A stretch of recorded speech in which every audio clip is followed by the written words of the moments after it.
ராம் ராம். வாழ்க வளமுடன். Voice of காஞ்சி நேயர் அனைவருக்கும் இனிய மாலை வணக்கம். இன்னைக்கு பீமனோட பக்தி, மானசீக பூஜை, அதை பத்தின ஒரு பதிவு. அர்ஜுனன் இறை பக்தியில மிஞ்சினவன் கிடையாது அப்படின்னு அவன் நினைச்சுட்டு இருக்கான். ஒரு முறை இந்த மாதிரி அவன் பூஜை பண்ணும்போது சிவனை நிறைய பூஜை பண்ணுவான். அந்த பூஜை முடிகிற வரைக்கும் அண்ணன் தண்ணியும் உண்ண மாட்டான் அர்ஜுனன். அப்போ ஒரு தடவை கிருஷ்ணன் சொல்றார், பாரத போறோம் ஆரம்பிக்க போறது, நம்ம நீயும் நானும் போய் சிவன் கிட்ட போய் ஆசீர்வாதம் வாங்கிட்டு வரலாம், ஏன் வாயேன் கைலாய மலைக்கு அப்படின்னு அவர் சொல்றார். பேஷா போலாம் கிருஷ்ணா, நான் ரெடி வரேன், ஒரு நிமிஷம் பூஜையை முடிச்சுட்டு வந்துடுறேன் அப்படின்னு சொல்லிட்டு பூஜை பண்றான். நீ பூஜை பண்றேன்னு சொல்லிட்டு இருக்க, அந்த பூஜை ரைட்டு தான், நான் தப்பு சொல்லல. அதுல உனக்கு இன்னொரு விஷயமும் இன்னைக்கு போற வழியில நீ பாப்ப அப்படின்னு சொல்லி அழைச்சிட்டு போறார். அந்த கைலாய மலைக்கு போற இடத்துல அங்க இருக்கிற பனியும் ஐசுமா இருக்கும், குளிரா இருக்கும். அந்த குளிர் பிரதேசத்துல ஒரு புல் பூண்டு கூட இருக்காது.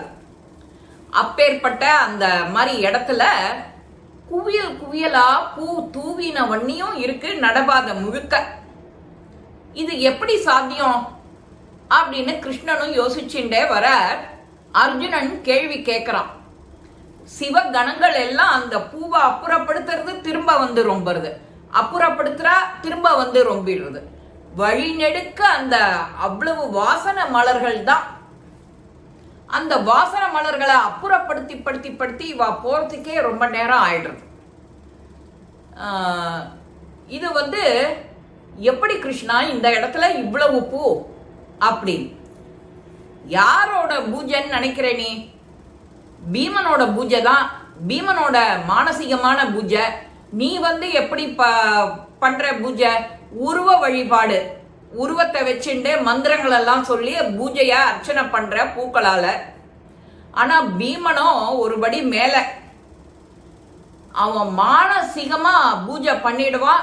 செத்த நாழிக்குள்ளற இப்படி ஒரு சொடுக்கு போடுற நேரத்துல அவனோட பூஜை.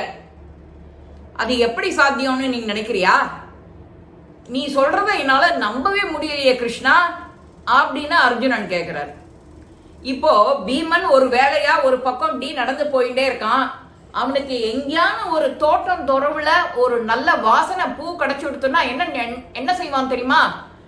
அந்த அத்தனை பூவையும் இறைவனுக்கு அர்ப்பணம் பண்ணிடும், சிவனுக்கு அர்ப்பணம் பண்ணிடும். அவ எல்லாத்தையும் ஒன்னு ரெண்டு சொல்ல மாட்டான், ஒரு செடி ஒரு கொடி அப்படின்லாம் சொல்ல மாட்டான். அங்க இருக்கிற தோட்டத்துல இருக்கிற அத்தனை பூவும் இறைவனுக்கு அர்ப்பணம், சிவனுக்கு அர்ப்பணம் அப்படின்னு சொல்லிட்டு போயிடுவான். அந்த அத்தனை பூவும் அங்க இறைவன் கிட்ட போயிடும். இது எப்படி சாத்தியம்? நீ பறிக்கல, ஒன்னும் பண்ணல, மந்திரம் சொல்லல, உருவம் இல்ல, ஆனா கைலாயம் முழுக்க பாதையெல்லாம் பூவா கிடக்கு. அப்ப யாரோட பக்தி ரொம்ப சிறந்ததுன்னு நீ நினைக்கிற? அவன் செய்யறது யாருக்குமே தெரியாது, யாருமே பார்க்கவும் முடியாது.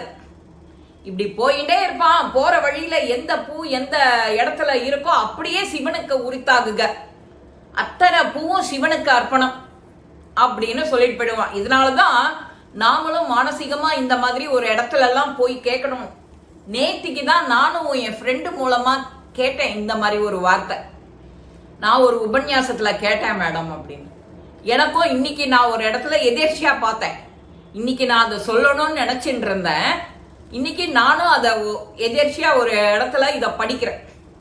அது எப்படிப்பட்ட சம்பாஷணைன்னா, கிருஷ்ணனுக்கும் அர்ஜுனனுக்கும், வா நான் அழைச்சிட்டு போறேன், உன்னோட பக்தி செருக்க கொஞ்சம் அடக்கணும், அகந்த இருக்கு உனக்கு, அதை அடக்கணுங்கிறதுக்காக நான் இதை இன்னைக்கு உனக்கு அழைச்சிட்டு போறேன், சிவன் கிட்ட ஆசி வாங்கிட்டு வருவோம் அப்படின்னு. அங்க போறா, சிவகணங்களுக்கு பூவை நகர்த்தி நகர்த்தி நகர்த்தி வைக்க மாடல, அப்படியே திரும்ப விழுந்துடுறது, திரும்ப விழுந்துடுறது, இதை அகற்றான். அப்பேற்பட்ட பக்தியா பீமனுக்கு. இவன் அர்ஜுனன் சொல்லுவான் பீமன் எப்ப பார்த்தாலும் தூங்குவான், எப்ப பார்த்தாலும் சாப்பிடுவான்னு நினைச்சுட்டு அவங்கிட்டையும் சொல்லியிருக்கான். இத கிருஷ்ணர் எப்படி கவனிச்சிருக்கார்? நீ கூட பீமனை கொஞ்சம் எகத்தாளமா பேசுவ, நீ எப்ப பார்த்தாலும் தூங்கிட்டு இருக்க, எப்ப பார்த்தாலும் சாப்பிட்டுட்டே இருக்கன்னு. அதெல்லாம் கிடையாது. அவனோட பூஜைக்கு பக்கத்துல கூட நிக்க முடியாது உன்னோட பூஜை. நீயும் பூஜை பண்ற, நான் இல்லைன்னு சொல்லல. பூஜை இருக்க, விரதம் இருக்க, பூஜை முடிகிற வரைக்கும் அண்ணன் தண்ணி உண்ண மாட்ட, எல்லாம் எனக்கு தெரியும். உன்னை விட ஒரு படி மேலவன். அவன் நடந்துட்டே போயிட்டே இருக்கும் போதே சிவ சிவ ராம ராமான்னு சொல்லிட்டே தான் போவான். அவன் பீமன் யார் தெரியுமோ இல்லையா? அவன் ஆஞ்சநேயரோட மறு அவதாரம். ஆஞ்சநேயர் ராம நாமத்துக்கு எப்படி கட்டுண்டு இருந்தாரோ பீமன் அப்படிதான். ஆஞ்சநேயரை நினைக்காத பொழுது கிடையாது. அப்படி யாரையானு நினைச்சு நினைச்சு நினைச்சு பூஜை பண்ணிட்டே தான் இருப்பான்.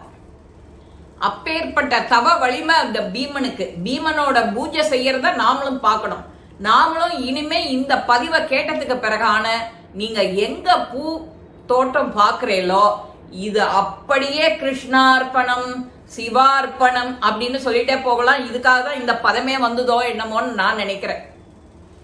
எல்லாமே என்னால என்னென்ன செஞ்சிருக்கோமோ இன்னைக்கு வேலை அத்தனையும் கிருஷ்ணார்ப்பணம், அத்தனையும் சிவார்ப்பணம். இன்னைக்கு என்னென்ன செஞ்சேனோ, என்னென்ன சாப்பிட்டேனோ எல்லாமே அத்தனையும் சிவனுக்கும் கிருஷ்ணனுக்கும் அர்ப்பணம் அப்படின்னு சொல்லிட்டு செய்யுங்க.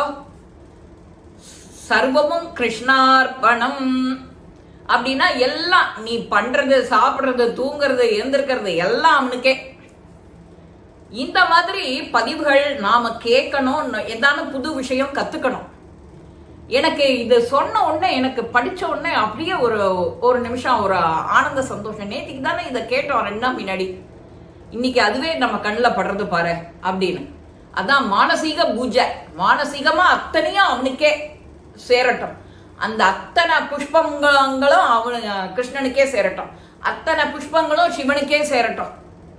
இன்னைக்கு கிருத்திகை சோமவாரம், கார்த்திகை சோமவாரம், 4வது சோமவாரம். நாமளும் நம்ம சிவாய வாழ்கன்னு சொல்லுவோம், சிவ சிவ சிவ சிவா சொல்லுவோம். இன்னைக்கு என்னென்ன நாம பேசுறோமோ, பார்க்குறோமோ, வைக்கிறோமோ எல்லாம் சிவார்ப்பணம் அப்படின்னு சொல்லிட்டா போறோம். அந்த சிவனுக்கு பேடும். அந்த மந்திரங்களும் அப்படியே தான். இந்த பதிவு உங்க எல்லாருக்குமே பிடிச்சிருக்கோம். லைக் பண்ணுங்க, ஷேர் பண்ணுங்க, பெல் பட்டனை கிளிக் பண்ணுங்க, சப்ஸ்கிரைப் பண்ணுங்க, கமெண்ட்ஸ் பாக்ஸ்ல கமெண்ட்ஸ் போடுங்க. ஸ்ரீ மகாபெரிவா திருவடிகளே சரணம். நல்லதே நடக்கும். ஆனந்தமா இருப்போம் நண்பர்களே. வாழ்க வளமுடன்.